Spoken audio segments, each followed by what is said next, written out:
पूर्व मंत्री सज्जन सिंह वर्मा ने जासूसी मामले में पीएम मोदी पर निशाना साधा। उन्होंने कहा कि वो एक तानाशाह नेता हैं और खुद की परछाई से डरते हैं। इसी का नतीजा है कि पीएम मोदी ने पैसा खर्च करके जासूसी करवाई है। इसके अलावा कांग्रेस में चल रही बैठकों पर भी उन्होंने अपनी बात रखी। सज्जन सिंह वर्मा से इन्हीं मुद्दों पर खास बातचीत की हमारे ब्यूरो चीफ संदीप मिश्रा ने। सज्जन सिंह वर्मा जी हमारे साथ हैं। सर, हिंदुस्तान की सियासत में इस समय पर जासूसी का मामला उठा हुआ है। जासूसी कौन करवा रहा है, क्यों करवा रहा है, मुद्दा सबसे बड़ा यही है। देखिए, जिस देश का प्रधान तानाशाह हो,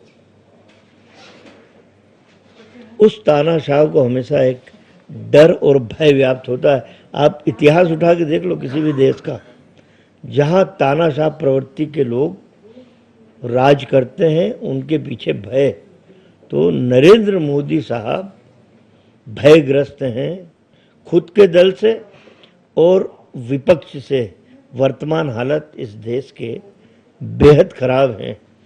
तो इतना पैसा लगता है इस जासूसी में, और इजराइल की वो संस्था, उससे अरबों अरब रुपया देना पड़ा है मोदी को।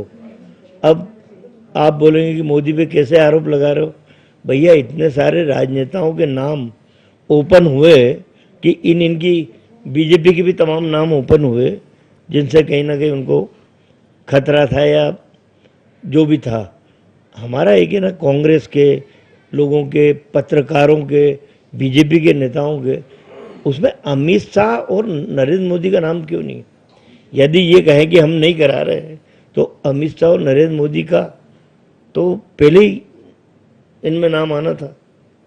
तो नरेंद्र मोदी के इशारे पे ये इतनी बड़ी घटना इस देश के साथ, जो निजता का अधिकार है, उसका हनन नरेंद्र मोदी साहब ने किया है।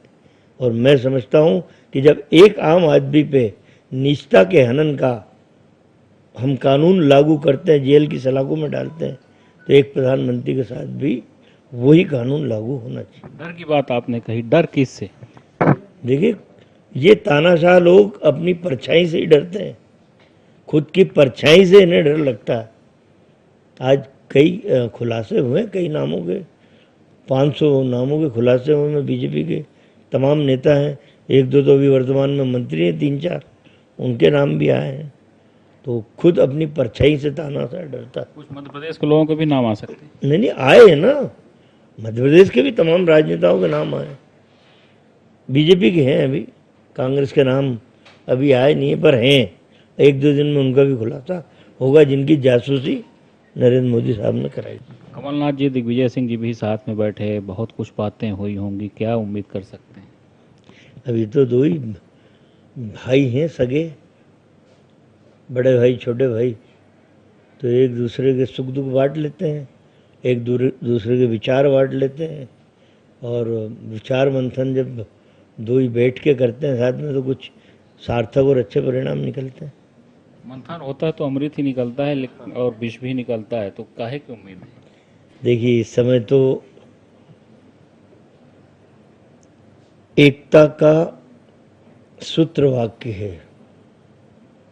सारे संगठन को एकता के सूत्र में बांध के चलाने का हमारे जो अनुवांशिक संगठन हैं, यूथ कांग्रेस, NSUI, महिला कांग्रेस, किसान कांग्रेस और अल्पसंख्यक कांग्रेस, इन सबको, और सेवा दल भी है उसमें, हम इन सबको एक टारगेट दे रहे हैं। उस टारगेट को अचीव करना आवश्यक है। तो उन बातों पे मंथन चल रहा है।